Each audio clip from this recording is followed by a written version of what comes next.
Assalamualaikum warahmatullahi wabarakatuh.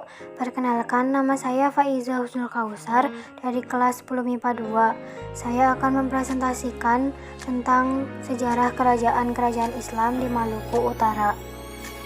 Kepulauan Maluku menduduki posisi penting dalam perdagangan dunia di kawasan timur Nusantara.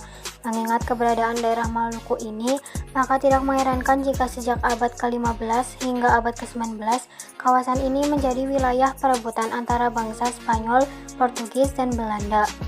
Sejak awal diketahui bahwa di daerah ini terdapat dua kerajaan besar bercorak Islam, yakni Ternate dan Tidore. Kedua kerajaan ini terletak di sebelah barat Pulau Halmahera, Maluku Utara. Kedua kerajaan itu pusatnya masing-masing di Pulau Ternate dan Tidore, tetapi wilayah kekuasaannya mencakup sejumlah pulau di Kepulauan Maluku dan Papua.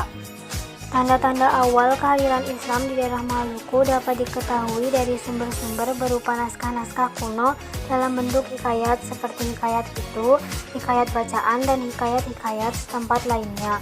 Sudah tentu sumber berita asing seperti Cina, Portugis, dan lainnya amat menunjang cerita sejarah daerah Maluku itu. Kerajaan Ternate. Hikayat Ternate menyebutkan bahwa turunan raja-raja Maluku, Ternate, Tidore, Jailolo, dan Bacan adalah Jafar Shadiq dari Arab. Dalam tradisi setempat dikatakan bahwa Raja Ternate 12 bernama Molomatea tahun 1350 sampai 1357 bersahabat dengan orang-orang Muslim Arab yang datang di Maluku memberikan petunjuk pembuatan kapal. Awal masuknya Islam ke dalam kerajaan Ternate. Pada abad ke-14, masa kerajaan Majapahit sudah sering terjadi hubungan pelayaran dan perdagangan antara pelabuhan-pelabuhan, terutama Tuban dan Gresik dengan daerah Hotu, Ternate, Tidore, bahkan Ambon. Pada abad tersebut, pelabuhan-pelabuhan yang masih di bawah Majapahit juga sudah didatangi para pedagang Muslim untuk memperoleh komoditi berupa rempah-rempah, terutama cengkeh dan pala. Para pedagang Muslim dari Arab dan Timur Tengah lainnya itu juga sangat mungkin mendatangi daerah Maluku. Beberapa raja awal Ternate sudah menggunakan nama bernuansa Islam, namun hanya dapat dipastikan bahwa keluarga kerajaan Ternate resmi memeluk Islam pertengahan abad ke-15. Raja Ternate yang pertama-tama menganut agama Islam ialah Sultan Marhum tahun 1465 sampai 1486. Sejak saat itu, Ternate menjadi pusat Islam di Maluku. Pada akhir abad 16, agama Islam tersiar hingga Mindanao, Filipina Selatan, karena Mindanao menjadi daerah kekuasaan Ternate. Masa kejayaan Kerajaan Ternate. Kesultanan Ternate atau juga dikenal dengan Kerajaan Gapi memiliki peran penting di kawasan timur Nusantara.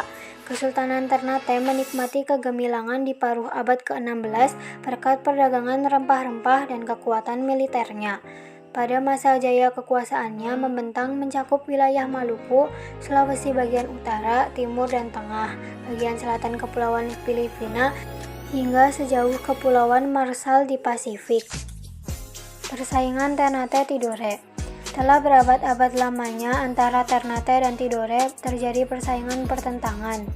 Baik Ternate maupun Tidore selalu berusaha untuk menguasai sendiri seluruh hasil rempah-rempah. Hal itu menyebabkan timbulnya dua persekutuan yang memecah Persatuan Rakyat Maluku. Kerajaan Ternate dikenal sebagai pemimpin Uli V, yaitu Persekutuan 5 bersaudara dengan wilayahnya meliputi Ternate, Obi, Bacan, Seram, dan Ambon. Sementara Kerajaan Tidore dikenal sebagai pemimpin Uli Siwa, yakni Persekutuan 9 atau Persekutuan 9 Saudara, dengan wilayahnya meliputi pulau-pulau Makian, Jailolo atau Halmahera, dan pulau-pulau di daerah tersebut sampai dengan wilayah Papua. Kerajaan Tidore. Kerajaan Tidore terletak di sebelah selatan Ternate. Menurut silsilah raja-raja Ternate dan Tidore, Raja Tidore pertama adalah Muhammad Nakil yang naik tahta pada tahun 1081.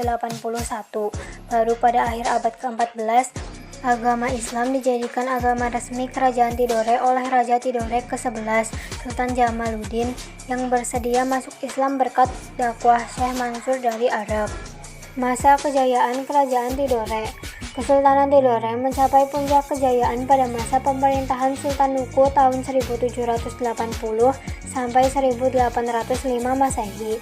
Sultan Nuku dapat menyatukan Ternate dan Tidore untuk bersama-sama melawan Belanda yang dibantu Inggris.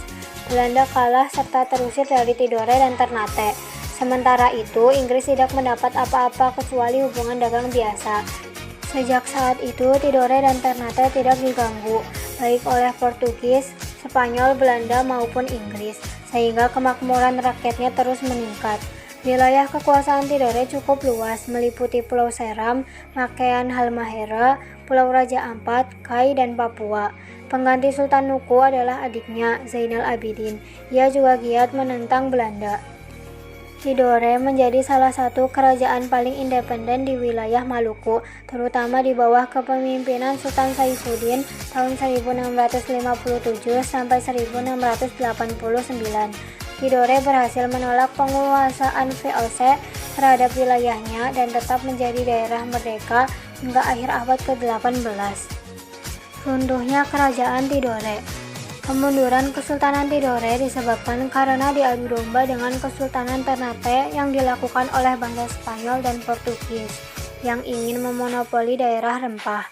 Setelah Sultan Tidore dan Sultan Ternate sadar bahwa mereka telah diadu domba oleh Portugal dan Spanyol, mereka kemudian bersatu dan berhasil mengusir Portugal dan Spanyol keluar Kepulauan Maluku. Namun kemenangan tersebut tidak bertahan lama, sebab VOC yang dibentuk Belanda untuk menguasai perdagangan rempah-rempah di Maluku berhasil menaklukkan Ternate. Sekian presentasi dari saya. Terima kasih. Wassalamualaikum warahmatullahi wabarakatuh.